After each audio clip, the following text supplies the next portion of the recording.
Zane's interest in real estate started from modest roots. Growing up in a humble family, he couldn't afford college, so he pursued a career in construction. With a strong work ethic and talent for craftsmanship, he thrived in the industry and quickly recognized the investment potential in real estate. His first renovation project began when he spotted a rundown condo on a job site. Intrigued, he bought and restored it, sparking his passion for buying, renovating, and selling homes. The early years were tough. Zane worked long hours managing multiple projects while learning real estate. His dedication paid off, earning him a reputation for transforming neglected properties into valuable homes. This success brought financial stability, allowing him to take on bigger projects and eventually become a self-made millionaire. Despite his success, Zane stayed grounded, always looking for the next opportunity. Zane loved every part of the process. From buying to selling, he saw each purchase as a bargain and took pride in selling properties at a profit, confirming his eye for value by age 52. After more than 30 years of renovations, Zane was an expert in his trade. Living mortgage-free in a beautifully restored home he had bought at a great price, his renovations doubled the property's value, giving him financial freedom to pursue future deals. Zane's entry into real estate was almost by chance. While working in an area with affordable condos, he noticed one in disrepair with a 4S sign. After talking to the realtor, he learned the two-room condo was severely damaged and priced at $150,000, while similar condos sold for $225,000. Zane estimated he could renovate it for $25,000 to $30,000, but didn't have the full $150,000. With the realtor's help, he secured a reconstruction loan. After navigating a lengthy approval process, Zane became the proud owner of his first real estate investment. Since Zane had a full-time job, he could only work on the condo in his spare time, which slowed down the renovations. He hired some workers, but they did poor quality work, so Zane had to fix their mistakes. This cost him time and money, as he was still paying for the mortgage, insurance, utilities, taxes, and condo fees. To speed things up, Zane took 2 weeks off work, dedicating 12-hour days, including weekends, to finish the job. He encountered unexpected issues, like needing to replace the entire air conditioning system, adding thousands in unplanned expenses. Zane listed the condo before it was fully renovated, and a neighbor offered to buy it for his mother.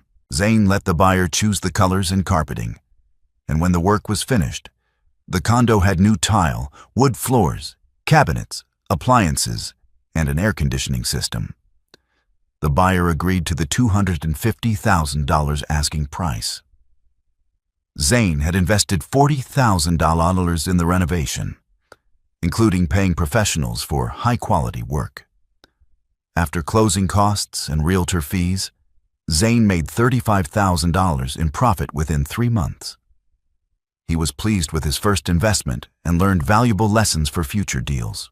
Zane attended real estate seminars, learning about hard money lenders who offer quick loans for renovations, but at high interest rates. Though expensive, these loans could be processed quickly, eliminating long waits for traditional bank loans. To streamline his process, Zane became a licensed realtor, gaining access to the multiple listing service, MLS, which allowed him to find and make offers on properties independently. He also earned commission on both buying and selling properties.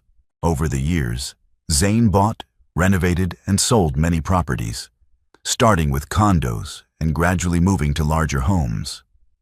By saving his profits, he was eventually able to buy houses with cash, speeding up transactions and securing better deals from motivated sellers. Zane began outsourcing renovations to a trusted contractor and focused solely on finding and purchasing properties. At one point, he had several homes in different stages of renovation. By then, Zane had amassed a net worth of over $1 million, mostly in cash, and consistently earned a 6-figure income. Despite his wealth, he lived modestly, with few people knowing his true financial status. 5 years after becoming a major figure in real estate, Zay married Bryce Bont, a beautiful woman from a wealthy family. Though they initially noticed his lack of formal education, Bryce's family respected Zane for his success, and hard work. The couple had 3 daughters, Andrea, Angelica, and Ashley, who were all grown with children of their own. The family made it a tradition to gather for holidays like Christmas and Thanksgiving, though only Andrea lived nearby. Bryce worked as a materials manager at a manufacturing company, ensuring that the necessary resources were ordered and available on time. She coordinated with many vendors and suppliers and was skilled at her job, which she enjoyed. On a Friday, Zane had just closed a deal on a middle-class home in a working-class neighborhood. The previous owners were an elderly couple. The husband had recently passed away, and their children, living 1/500 m away, planned to move their mother into a nursing home. They needed to sell the house, which was in poor condition and a slow seller. A realtor colleague recommended Zay as a buyer interested in renovation. Zane inspected the house and saw that the foundation, roof, electrical system, and HVAC all needed work. The yard was neglected and the driveway had cracks. The house was still full of furniture and kitchenware, with the garage packed with catering equipment suggesting the couple may have run a business. The children knew similar homes were valued at $315 down, but Zane offered $250,000, explaining that at least $50,000 in renovations would be needed. Since the house was fully paid off, the children agreed to split the profit. The deal closed the following Friday, and Zane had the keys by p.m. Instead of going to his office, Zane went straight home planning to celebrate with Bryce. Her car was already in the garage, which was unusual. Inside, he found no greeting. After pouring himself 2 shots of rum, he heard the shower running upstairs. When he entered the bedroom, he saw cocktail dresses, lingerie, high heels, and fishnet stockings laid out. Bryce's perfume and red lipstick were on the dressing table. Confused, Zane sat and waited when Bryce emerged from the shower wrapped in a towel. She didn't notice Zane. She began powdering herself and had styled her hair into voluminous curls, with her nails painted bright red. "What's happening?" Zane asked calmly. Bryce jumped and let out a small scream. "Zane, you scared me. I didn't know you were home. I closed the deal early and decided to come home instead of going back to the office. Zane said I thought I might take you out to celebrate, but it seems like you already have plans. So what's going on?" "Yes, darling," Bryce replied. "I'm going out to dinner with a friend." Zane stayed calm but pressed further, judging by the clothes you laid out. "It's not just a friend. You're going out with a man, right? And I see you've got dancing shoes. So you're going dancing too?" "Yes, darling," she admitted. "We thought we'd go dancing to make the evening fun." "Who's this friend?" Zane asked. "Oh, his name is Harvey Rankle. He's a sales rep for the company we buy paper from. He's in town once a month, and we've had lunch a couple of times. He's very nice, polite, and attentive." Bryce quickly added, "It's not really a date, just dinner and chatting with a friend." Zane, sensing she was being evasive, changed tactics. "Which dress are you wearing?" "I'm not sure. Maybe you can help me decide." She said red will definitely catch a man's eye, though it's a bit flashy for a first date. But no man can resist a sexy black cocktail dress. Zay commented, "You haven't dressed like this for me in a long time. What's special about tonight?" "Black it is," Bryce said. Ignoring his question, Zane realized it had indeed been a long time since she dressed this way for him. He hadn't taken her out dancing in ages, falling into a routine of simple dinners when he closed a deal, usually at local spots like Red Lobster or TGI Fridays. Feeling unsettled, Zane excused himself to pour another drink as he sipped his rum. He considered the situation. Bryce was clearly going on a hot date, despite trying to downplay it as just dinner with a friend. Her preparations told a different story, and Zane wondered why she thought he would accept it so easily. When he returned, Bryce was pulling thigh-high stockings over her legs. "These are new, aren't they?" Zay asked. "Yes, I bought them today to go with my dress. It's been so long since you've dressed like this for me." Zane said, "Why all this effort for a random friend?" "I just wanted to look good." Bryce replied, trying to sound casual, but not convincingly. "You know you don't even need a bra with that dress," Zane remarked. "Just be careful not to fall out of it when you bend over. Good point." Bryce said, "I'll skip the bra and be careful, just like you said." Zane realized that Bryce assumed he was fine with her evening plans, and she started involving him more in her preparations. She seemed to think he might even enjoy the idea of her going out with another man. But she was wrong. "I was thinking of wearing my diamond necklace and earrings. What do you think?" She asked, "Stick with black to match the dress," Zane suggested. "How about the black sapphire pendant? It'll hang perfectly between your bosoms, and the matching earrings will complete the look." Bryce agreed, pleased with his suggestion. While Zane appeared calm inside, he was boiling with anger. After Bryce put on her cocktail dress, she asked Zane to button it. She admired herself showing off her leg and packed her dancing shoes in her bag. Before leaving, she asked Zane to bring her half a glass of spiced rum, saying she felt restless. Zane sensed that Bryce wanted to leave him alone in the room for a moment. "Of course, it is going to be an exciting night for you," he said, leaving the room with the door slightly ajar. As he glanced back, he saw Bryce quickly grab something from his nightstand and put it in her purse, though he didn't see exactly what it was. He knew he went downstairs, poured her rum in a double glass for himself. When he returned, Bryce was seated at her dressing table.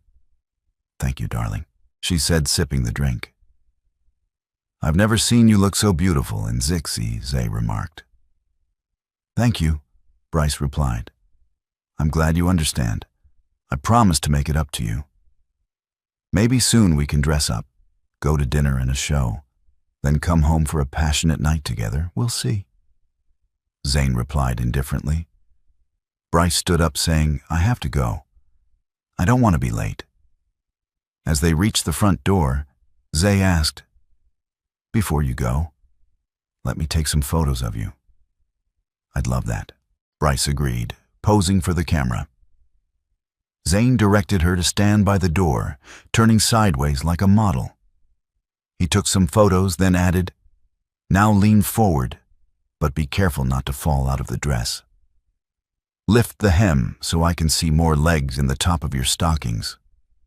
Bryce complied, and Zay captured the shots. Bryce, feeling overly confident, complied with Zay's request for more photos. After checking her watch, she said, "I really need to go." "Don't wait up for me," Zane calmly replied. "Don't worry, I won't." Before leaving, Bryce asked, "Kiss me and wish me a nice evening." She leaned in, asking for a kiss on the cheek to avoid smudging her lipstick. Instead, Zay slapped her hard across the right cheek. Bryce stumbled back shocked and in pain, her expression filled with disbelief. "Zan." Why, she asked Zane, stepped closer. "Did you really think I'd be okay with my wife going on a date dressed like that?" Bryce, confused, said, "But you seemed fine with it. You even helped me." Zane slapped her other cheek just as hard. Now, frightened, Bryce stood in shock. "In what world would I tolerate such disrespect?" Zane demanded. "Did you really think I'd let you run off like this?" Tears welded up in Bryce's eyes. "It was just dinner," she sobbed. Zay grabbed her purse and found a pack of rubber. "You took these when I went downstairs, didn't you?" Bryce tried to explain they were just in case. "I wasn't planning on using them." Zane, holding back his own emotions, replied angrily, "You've misjudged me." Bryce begged for forgiveness, offering to cancel her plans, but Zane wasn't moved. "Stay, and I'll punish you," he warned, shoving her coat and purse into her hands. "Get out now. Don't come back until tomorrow." He forced her out the door, took her house key and garage remote, and pushed her into the car. "Go stay with Andrea or find a hotel." "I don't care," he said. Bryce, realizing how serious he was, drove off in tears. Zane watched her leave, then returned inside, noticing her dancing shoes left behind. She won't need them tonight, he thought. Feeling exhausted, Zay poured himself another drink and collapsed into his chair. Overwhelmed with a mix of emotions, anger, humiliation, and sadness, he started to cry. Realizing he needed to take action, he considered kicking his wife out by packing all her belongings into trash bags. However, he soon realized the task would take too long. As he sat in his chair, a simpler solution came to him. He had just bought a fully furnished house earlier that day, complete with utilities and Wi-Fi. Smiling to himself, Zane decided to move in. He packed a few essentials clothes, his laptop, and other equipment into 2 suitcases and was ready to leave by PM. He placed the house key and garage remote on the kitchen table and drove in silence to his new home, just 45 minutes away. When he arrived at the dark cul-de-sac, he parked next to the side entrance, and himself in the house was clean, but in need of repairs. As he walked through the rooms, he noted what needed upgrading: kitchen cabinets, flooring appliances, and light fixtures. Though he usually renovated houses quickly, he planned to take his time. Since he intended to live there for a while, Zane unloaded his car, noting that half the storage space was still occupied by the previous owner's belongings. The family had taken only sentimental items, leaving behind furniture and an old computer in the former office. Zane set up his computer in that space, feeling the effects of his drinks. Zane grabbed sheets from the linen closet, made the bed, and, exhausted, fell asleep in his shorts. The next morning, Zane woke early as sunlight filled the room. He hadn't closed the curtains. With a slight hangover, he showered, dressed casually, and made coffee using the old-fashioned coffee maker left by the previous owners. He found a jar of coffee in the pantry and was pleased with the gas stove, despite its age. As he drank his coffee, he explored the kitchen, finding it stocked with pots, pans, utensils, glassware, and 2 sets of china. He learned later that the previous owner had inherited both her mother's and mother-in-law's china. Zane made a simple breakfast, cleaned up, and then checked out the garage, which was packed with catering equipment likely from the previous owner's catering business. The backyard had a nice, partially enclosed patio with hanging plants and outdoor lamps, though it needed some sprucing up. An old rusty barbecue sat in the corner, which Zane planned to replace. After inspecting the property, Zane made a plan to renovate. He organized a sale for items left behind, donating or discarding what didn't sell. He also noticed the yard was overgrown with grass, the brick flower beds were cracked, and the driveway needed repairs. The concrete block walls separating the property were also damaged. Zay called his contractor, Cesar Quintero, to discuss the renovations. While waiting for Cesar, he met his first neighbor, Lee, a Vietnamese widow, and her elderly mother. Lee offered to introduce Zane to the neighborhood, which he appreciated. When Caesar arrived, he and Zane reviewed the house and noted the necessary work. Caesar commented that the house had the least curb appeal on the street and agreed it needed significant upgrades. As they walked the cul-de-sac, they noticed other homes also needed repairs. After planning the renovation, Caesar left, and Zane was alone again.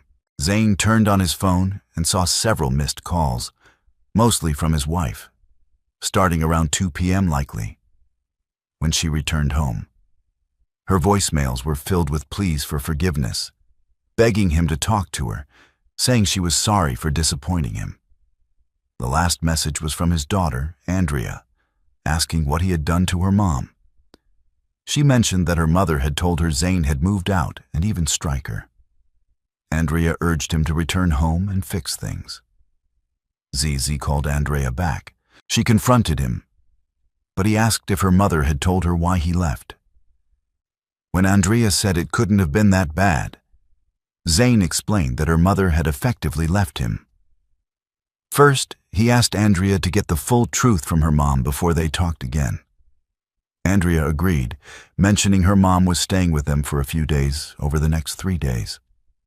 Zane didn't hear from Andrea. During that time, Caesar began repairing Zane's yard, fixing the walls with decorative block caps without asking. Zane also had Caesar repair the walls around the neighborhood, which earned him thanks from his neighbors. Zane also had Caesar's crew fix the driveways on the Cisac, applying protective coatings. Although the cost wasn't small, Zane felt it was worth it for the property value boost. Zane organized a sale to get rid of the leftover clutter, and the event was a success. While cleaning up afterward, Andrea called him. "Dad, we need to meet." "There's more you don't know," she said. Zane replied, "I know what I saw." Andrea insisted, saying her mother had. Told her everything and that she didn't blame Zane for his actions. She even scolded her mom for how she treated him. Andrea offered to meet Zay to discuss more details, which she said were important. Zane, feeling her emotional distress, agreed to meet at TGI Fridays near her house at Am. The next day they exchanged "I love yous" before hanging up. The house renovation continued, and Zay ordered new windows. Many of the house's windows were painted shut and couldn't be opened. He also ordered French doors with additional screen doors for the family room and master bedroom. Zay entered TGI Fridays right at Am. His daughter was already waiting in the lobby. They hugged and requested a corner table. Both ordered coffee. There weren't many people in the restaurant at this time of day. Zay got straight to the point. "What do you want to talk about, Andrea? If this is about what I did after your mom dressed for her big date, I don't regret it. I don't have to tolerate such disrespect, especially from my wife." Dad, Andrea started. "This is more serious than you think. You won't like what I have to say, not one bit. But first you need to know. Mom is devastated. She's so remorseful she can't stop crying. She deeply regrets hurting you. She couldn't stay longer than the weekend because she had to get back to work. I visited her twice. She just goes to work, forces herself to get through the day, and then returns home to an empty house. I don't feel anything for her. After what she did to me," Zane replied. Andrea pulled 2 items from her large bag, a brown envelope and a standard letter-sized one. "Dad," Andrea said, picking up the smaller envelope. "This is Mom's apology letter. She knows you don't want to talk to her, and even if you did, she's not sure she can face you. She's so ashamed. I won't make you read it. You can toss it if you want, but here it is. Maybe you'll read it later." "What's in the big envelope?" Zay asked. "This is a detailed account of Mom's relationship with the guy she went on a date with. It's written with precision at my request." "Why should I read it?" Zane asked. "I don't care. It's not for you, Dad. It's for HR at Mom's job. And why would they care what Bryce did on her own time with someone not from her company?" "Dad," Andrea said, taking Zane's hands with a sad look, "I need to tell you what happened after you kicked Mom out. It's going to hurt, but it's better coming from me. I told her to stay with you for the night. I didn't want her around. I wasn't sure. I didn't want to touch her again. I know, Dad. Andrea said, when she complained about the long drive, you told her to find a motel or hotel right. Zane said Mom was hurting not just from the slaps, but she realized how much she'd messed up, no matter how angry you seemed. She knew she hurt you deeply. She was confused too. One moment you were helping her get ready for a date which went against your nature, and the next you were striking her and scolding her. I didn't yell. Zay interrupted. I firmly told her I thought she was planning to cheat on me. She says she never meant to sleep with him, Andrea responded. She took the protection from your nightstand. I know, Dad, Andrea continued, but you couldn't see it differently.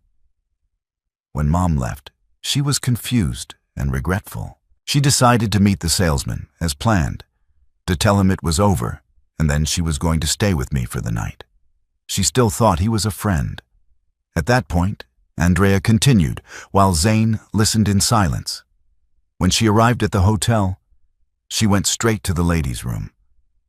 Her makeup was a mess and her cheeks were still red and puffy. Once she freshened up, she entered the restaurant where her date Harvey had already gotten a table. She didn't greet him with a hug or kiss, and he immediately knew something was wrong. She got right to the point, but before she could finish, she started crying.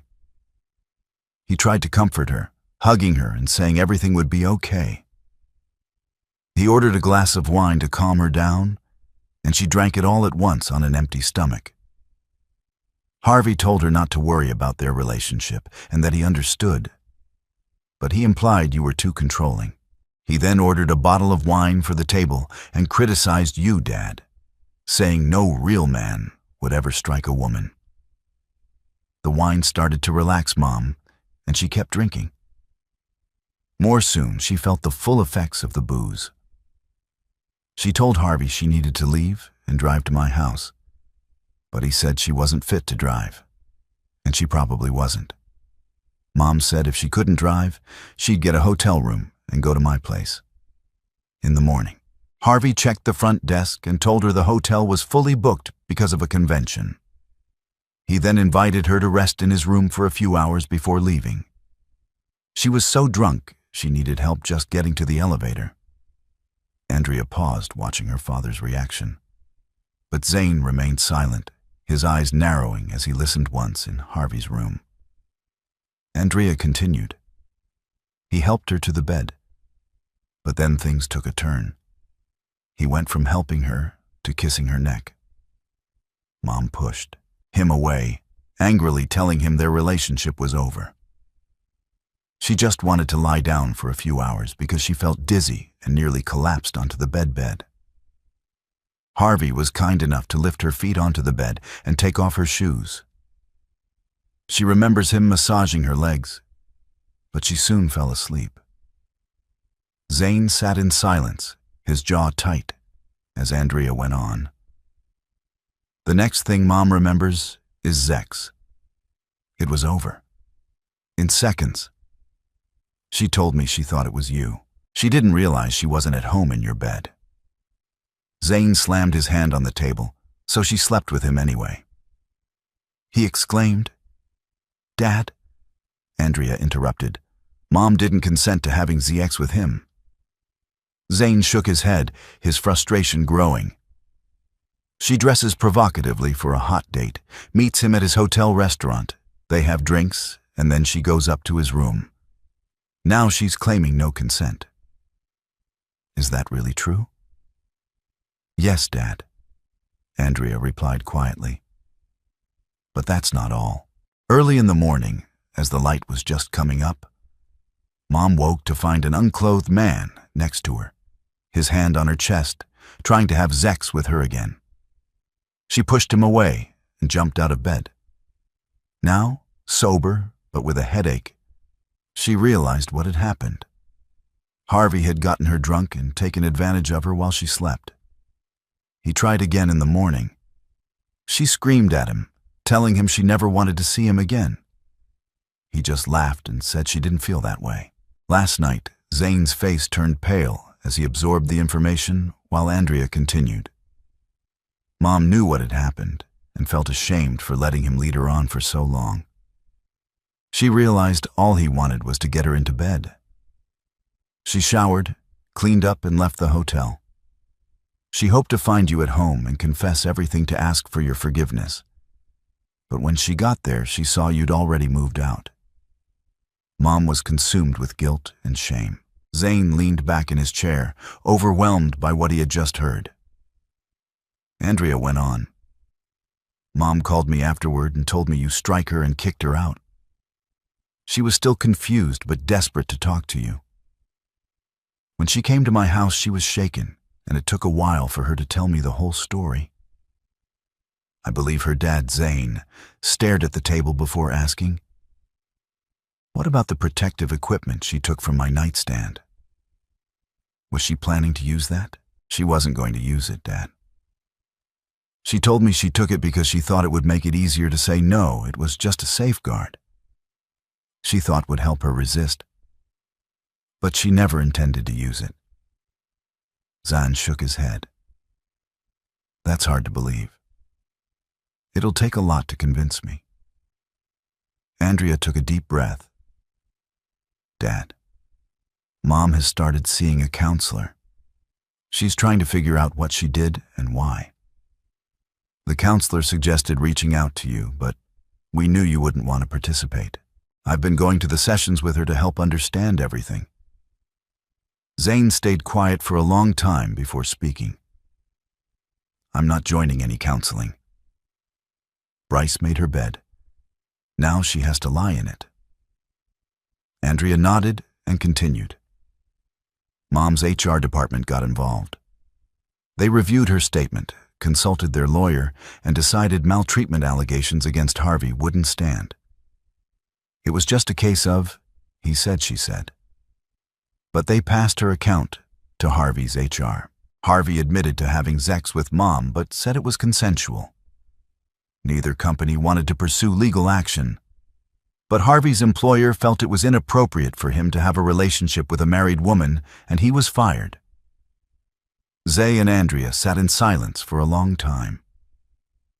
Zane tried to process everything he had thought. Time apart might help things between him and Bryce return to normal. But now, everything had changed. She had actually slept with her so-called friend, and, despite Andrea's explanation, Zane couldn't shake the feeling it might have been intentional, unable to resolve the conflict inside. Zane made a decision. For now, he would do nothing. He would continue with his new life, avoiding Bryce. He spoke with Andrea from time to time, but she kept encouraging him to talk to his wife and work things out. Zane knew the wound would take time to heal, but divorce wasn't something he had seriously considered. Instead, he focused on renovating his new home and helping his neighbors improve theirs. As time went on, Zane gradually returned to his career care buying, renovating and selling distressed properties. He transformed the cul-de-sac, even landscaping a small island in the middle, to create a peaceful spot for neighbors to gather. The local women soon discovered Zay's poor cooking skills and, in appreciation for his efforts, began organizing meals for him, bringing casseroles, meatloaf, and other homemade dishes. Late one afternoon, as Zane reviewed a spreadsheet, there was a knock at the door. Without much thought, he saved his work and opened it. It wasn't one of his neighbors. It was Bright Bryce. Zane said, surprised, "I didn't expect to see you here. How did you find me?"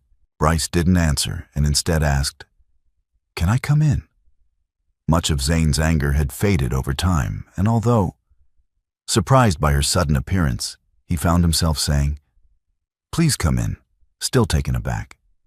Zay noticed Bryce had dressed for the occasion, wearing a simple white sundress and matching flats. Her hair was down, and she looked fresh and clean. Bryce entered carrying several bags of groceries. "Where's the kitchen?" she asked. Zane pointed toward the kitchen door. Without hesitation, Bryce walked through, placed the bags on the counter, and returned to look around. It's a little sparse, but nice. I think you fixed whatever needed fixing, she commented. I haven't finished all the renovations, but it's livable. Zane replied, Can I get a tour? Bryce asked. Of course, Zane said, leading her through the living room, down the hallway, and through each bedroom. Finally, they reached the master bedroom. At each stop, Zane pointed out what he'd already done and what still needed attention. Bryce commented on the lack of closet space compared to their old home, to which Zane replied that it was more than enough for him. He didn't need much room. Bryce also noted the smaller bed. It's big enough for me, Zane said. Besides, a larger bed would overwhelm the room. Bryce made a few suggestions about curtains and carpeting. In the past, Zane had often used her ideas when renovating homes. He letted her out through the new French doors into the screened patio. Bryce admired the cozy space and remarked this would be perfect for relaxing in the evening after dinner. I often do, Zane said. With a glass of my favorite strong red wine, it helps me sleep back in the living room.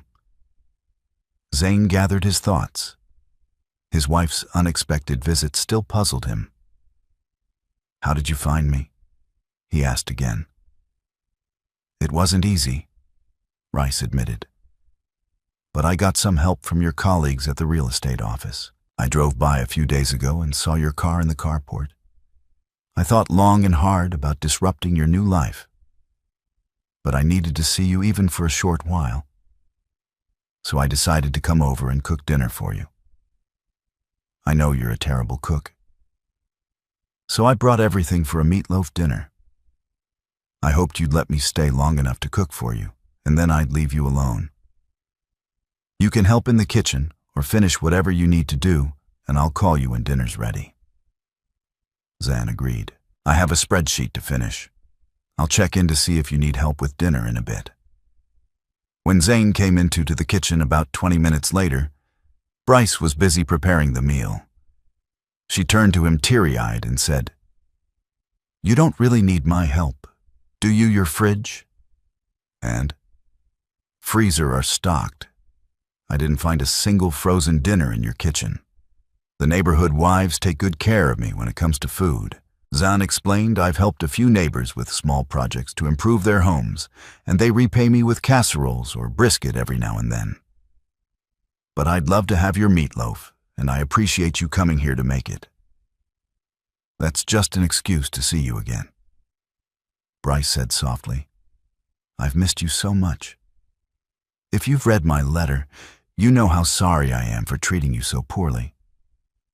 But I wanted to tell you in person how regretful I am. I was a foolish, middle-aged woman who thought she needed excitement after a younger man showed me some attention. I made a huge mistake. Zane sighed.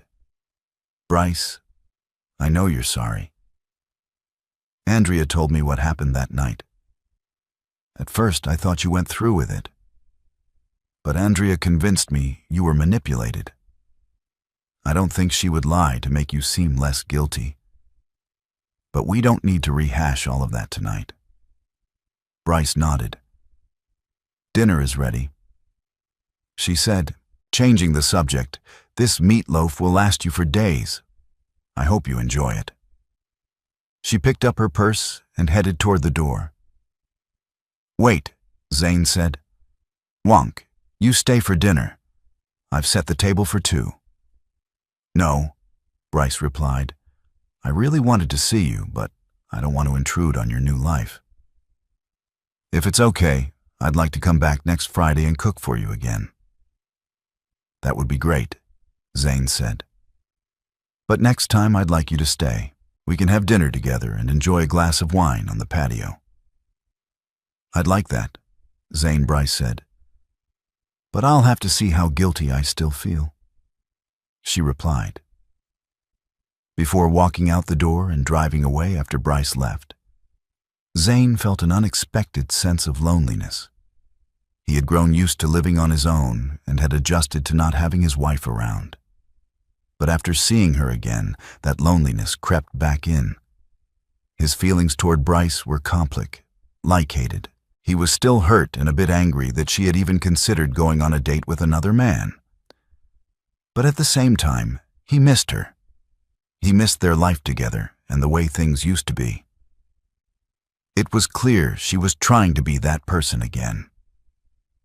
The following Friday evening, Bryce returned. This time she brought steaks for Zane to grill, while she prepared salad, potatoes, and vegetables. Zane was ready with a bottle of wine, and they started drinking it as they cooked. They ate outside on the patio at a small table set for two. The conversation was light. Bryce asked about Zay's work and the houses he was renovating, while Zane asked about Bryce's day-to-day life. Bryce admitted she had more free time now. After work, she mostly read and had joined a book club. Zane asked about her job, but immediately regretted it. When Bryce admitted she still felt uncomfortable there, no one had mentioned the incident with the salesman. But everyone knew. After a pleasant evening, Bryce once again declined staying longer, saying she didn't want to disrupt Zane's new life. However, she added that she looked forward to their weekly dinners, and Zane agreed it was a routine he wanted to keep. About 4 weeks after Bryce started coming over, Zane emailed her one Thursday. He let her know that his cul-de-sac was having a party on Saturday, so she didn't need to cook on Friday or bring anything. Bryce replied, saying she would bring a bowl of potato salad to the party. When Zane opened the door on Saturday afternoon, he was pleasantly surprised at how great Bryce looked. She wore a lovely summer dress with a modest neckline. They relaxed together before heading over to the party, which began around p.m. Bryce explained that she wanted to make a good impression on the neighbors, but Zay knew she also wanted to look good for him. The party hosts were setting up tables, and neighbors brought out lounge chairs. One neighbor, an enthusiastic barbecue lover, was grilling steak, chicken, and sausage. Almost everyone contributed beer, wine, and other drinks, while Zay brought several bottles of his favorite dark red wine. As the neighbors arrived, Zane introduced Bryce. Many were surprised to learn he was married. Some even admitted they hadn't known. They asked why Zane and Bryce weren't living together, making the couple feel a bit awkward. Throughout the day, Zane received compliments on how beautiful and charming his wife was. Bryce, in turn, heard many stories about how much Zane had helped the neighborhood since moving in. Neighbors pointed out the improvements Zane had made to their homes, and, though everyone worked hard, Bryce could see how much more pride they took in their homes since Zay's arrival. As the party progressed, the men gathered to talk sports, while the women gravitated toward Bryce, asking about her relationship with Zane and why they weren't living together. Meanwhile, children played in the street, drawing with chalk on the pavement. By late evening, the party began winding down. As parents took their kids home, everyone helped clean up the leftovers. Zane carried some beach chairs back to his house, realizing he'd had quite a bit of wine. It was clear that Bryce was feeling tipsy as well. Once home, she started gathering her things to leave. "I don't think you should drive tonight," Zane said, noting how much she had drunk. "What should I do?" Bryce asked, not wanting to overstep by staying. "You can sleep in the guest room," he offered. "I have a t-shirt you can wear." "Thanks, Zonin." Bryce said, "I don't want to cause any trouble." Zane went to his room and returned with a white t-shirt. Bryce took it, went into the guest room, and closed the door. As Zane was turning off the lights and adjusting the thermostat, he heard Bryce call his name. He turned to see her standing in the hallway, now wearing the t-shirt. The fabric clung to her curves, showing off her figure. Her bosoms were outlined, and her waist was still wrapped in a towel.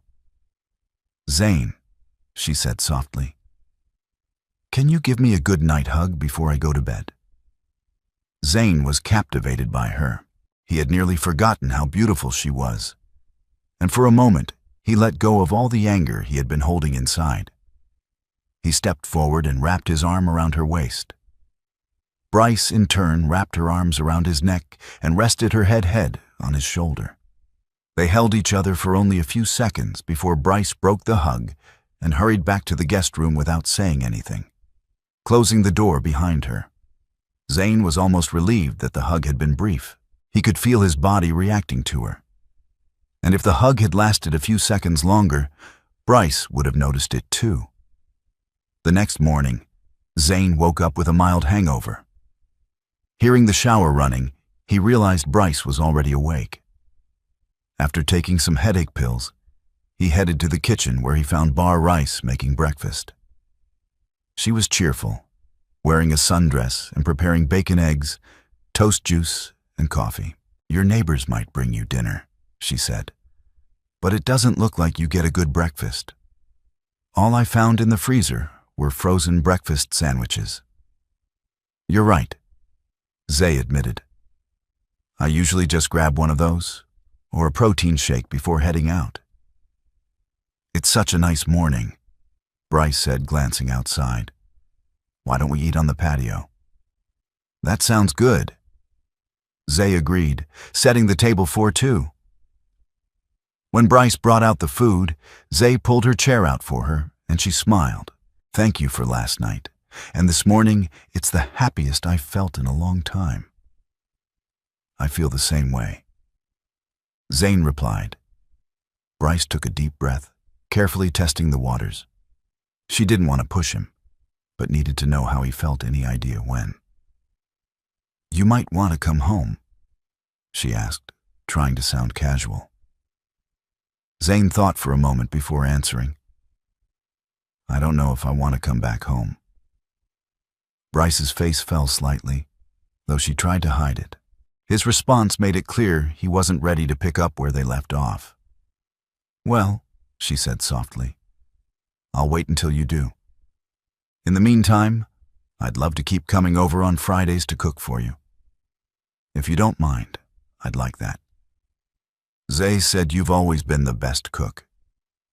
Bryce felt a sting at the comment, wondering if Zane only wanted her around for her cooking.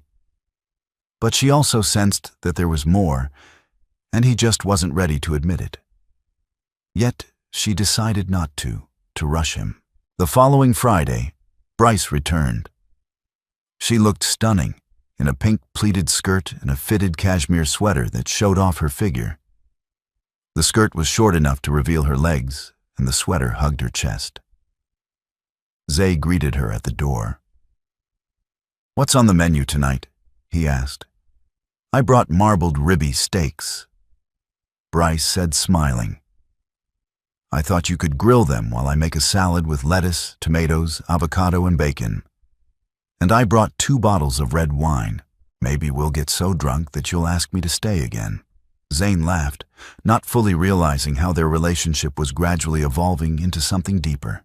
He still had lingering anger and wasn't sure how to bring it up without spoiling the evening. "We'll see how the night goes." Zane replied non-committally as he fired up the grill. Bryce busied herself in the kitchen preparing the salad, while Zay poured 2 glasses of wine. He handed one to her and took the other to the patio, leaving the bottle on the table. After a while, Bryce brought out the salad and Zane began grilling the steaks. "They'll be ready in about 10 minutes, he said, turning toward her. Bryce raised her wine glass. "To my hope that you'll let me back into your life," she said softly. The toast caught Zane off guard, and he felt a bit embarrassed, unsure how to respond. "We'll talk later," he said, turning his attention back to the steaks. After a few awkward moments, Zane announced that the steaks were ready, and they sat down to eat. Silence lingered for a while, until Zane finally spoke. "I'm sorry things ended up this way," he said quietly. Bryce nearly choked on her food. At his abrupt statement, she reached across the table, took Zay's hand, and said, "Thank you. I was so afraid you thought I slept with someone willingly and that you'd never forgive me." Zay's expression softened sometimes. I think that if I hadn't kicked you out, none of this would have happened. None of this was your fault, Bryce replied, still holding his hand. It was all on me. I let myself be charmed by a smooth-talking salesman. I'll never forgive myself for hurting you the way I did. I'll spend the rest of my life making up for it if you'll let me. Well, Zane said, lightening the mood. Lettuce is a good start. After dinner, once the dishes were cleaned up, Zay asked Bryce if she wanted to watch a movie. Sure, she replied, smiling, but you pick. This time I want to watch something you'd enjoy. You know I'm into action movies, Zay teased. They're usually full of violence, nudity, and strong language. Perfect, Bryce said with a grin. I'll watch chick flicks with my friends. Zay scrolled through Netflix, finally choosing an action-packed movie. He thought they'd both enjoy. As it started, Bryce returned from the bathroom wearing his favorite rose-scented perfume. She sat close to him on the couch, so close that Zane could feel her warmth. Without asking, she gently rested her head on his chest. Zane instinctively put his arm around her shoulder, feeling a rush of conflicting emotions. He noticed her skirt had ridden up above mid-thigh, and the top buttons of her sweater were undone, revealing a fair amount of cleavage. Bryce had always been beautiful to Zane, and despite everything that had happened, he couldn't deny his attraction to her. The movie played, but Zane found it hard to concentrate. Soon Bryce, nestled against him, fell asleep, her breathing soft and steady. He let her sleep until the movie ended, then gently shook her awake. You're going to let me stay the night, aren't you? She asked groggily as she got up. I don't think I should drive home this late. Yeah, you can stay. Zay agreed. You know where the guest room is? Bryce smiled, but didn't head to the guest room. Instead, she walked into the bathroom and came out a few minutes later wearing a black baby doll Neagle that stunned Zane. It was the Z-est thing he'd ever seen her wear, leaving little to the imagination. How do you like my new pajamas? Bryce asked softly, her voice seductive, as she posed in front of him. Zane couldn't take his eyes off her. I like them, he said, his voice low. I forgot how sexy you could be when you wanted to impress me. Encouraged by his words, Bryce walked up to Zane, wrapping her arms around his neck and pressing her body against his. I don't want either of us to sleep alone tonight, she whispered in his ear. Zane could feel her body respond to his, and despite the unresolved tension between them, the desire he had for her surged back. I know you haven't fully forgiven me. Bryce continued, her voice emotional. But please don't let that stop you from enjoying this moment. You can do whatever you want with me. Anything. Any resistance. Zane had disappeared. He kissed Bryce passionately, their lips locking in a heated embrace. He pushed her hair back and kissed her neck, eliciting soft moans from her. Zane picked her up and carried her to his bedroom, tossing her onto the bed. Bryce reached for him as he climbed on top of her.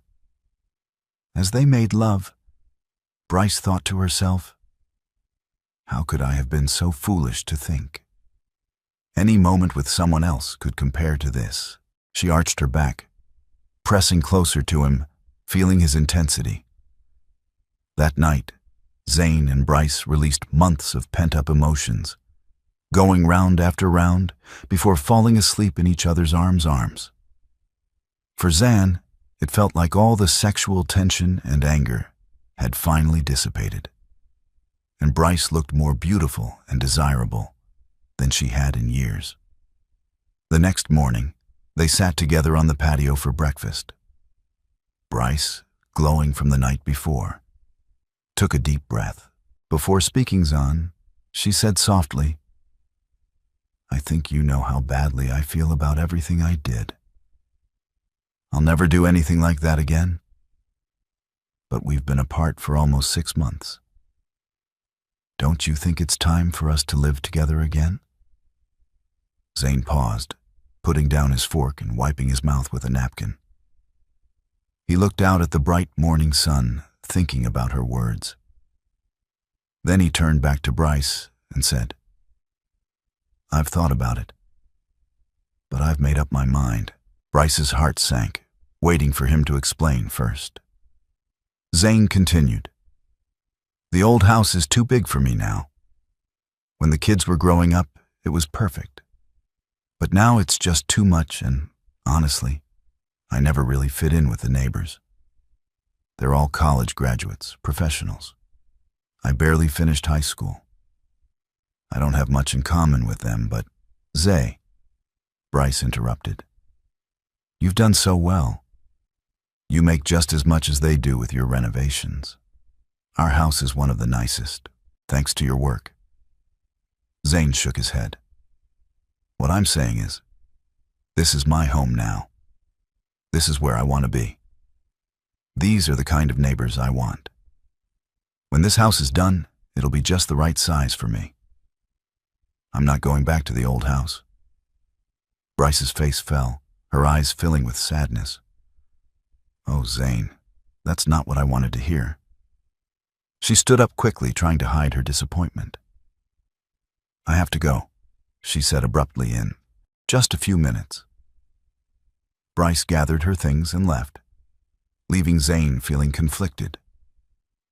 He hadn't intended to hurt her, but deep down he knew he didn't want to return to their old life. The new house and routine had become his comfort. For 2 weeks, Zane didn't hear from Bryce. Then one Friday afternoon, there was a knock at his door. When he opened it, he was shocked to see Bryce standing there with 3 suitcases. I have 2 more in the car, she said, walking in and setting down the luggage. What's going on? Zane asked. Confused as he helped her with the other suitcases, Bryce wrapped her arms around his neck and kissed him passionately. If you want to live in this house, then this is my house too, she declared. Zane stepped back, shaking his head. Bryce, you won't like living here. There's barely enough space for your things, especially your clothes. In the old house, you filled every closet. Bree smiled softly. I gave away almost everything. What I have left is in these suitcases. But you'll still need to find a way to create a bit more closet space. Zane sighed. Knowing the master bedroom didn't have enough room, he had considered knocking down a wall to expand into his office, but hadn't made a decision yet. And your work? Zay asked. It's a long drive from here, and with traffic, it'll be even worse. I don't have a job anymore. Rai said calmly. I resigned.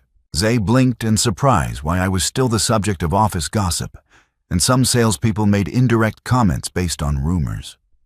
Bryce explained. Besides, you've always said you make enough for the both of us. So now I'm not working. I'll find other things to do. Zay looked at her. Doubtful Bryce. You won't want to sit here all day. Most of the neighbors work. You'll be alone. I've thought about that. Bryce said, maybe I'll do charity work. I have a degree in accounting and studied psychology. Plus, I speak some Spanish. I want to help broken families and misused women. But first, I need to fix our family. With that, Bryce hugged Zane tightly and kissed him again. Zane knew she was winning him over, and he wasn't sure how to stop her. I hope you didn't give away all your ZXE cocktail dresses and heels. Zay whispered in her ear. I kept a few.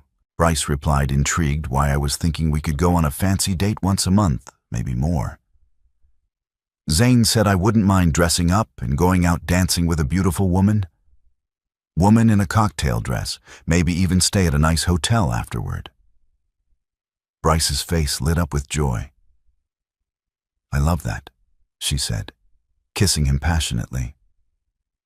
Welcome home. Bryce Zay whispered as he picked her up and carried her to the bedroom. 됐다. 됐다. 여러분들, 왔습니다. 볼 골라오자, 볼. 그래.